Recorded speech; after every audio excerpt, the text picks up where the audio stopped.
bail is set in an amount of 15,000 rands with the following condition: that the applicant should not interfere, intimidate any of the state witnesses for the duration of this case. The investigating officer will provide the names of the witnesses so that the applicant knows which witnesses he is not supposed to interact with. Ikhipha isinqumo imantshi ngemuva kwezethulo ezenziwe umbuso nabameli bomsolwa ithe abukho ubufakazi bokuthi umsolwa angasaphazamisa ofakazi noma xambukele ophenyweni lamaphoyisa ngokusho kombuso. Ithe umbuso uhlulekile ukuhlanganisa ubufakazi obanele, kepha umbuso uthi unecala eliqinile ngomsolwa.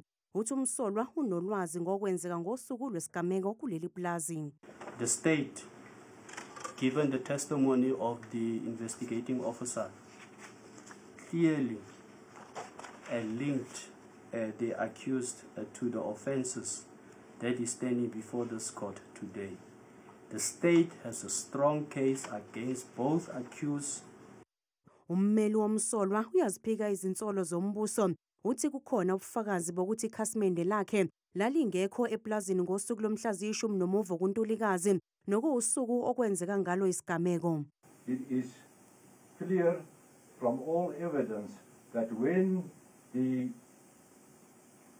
shooting took place on the 11th of July 2025, the accused was not on the farm.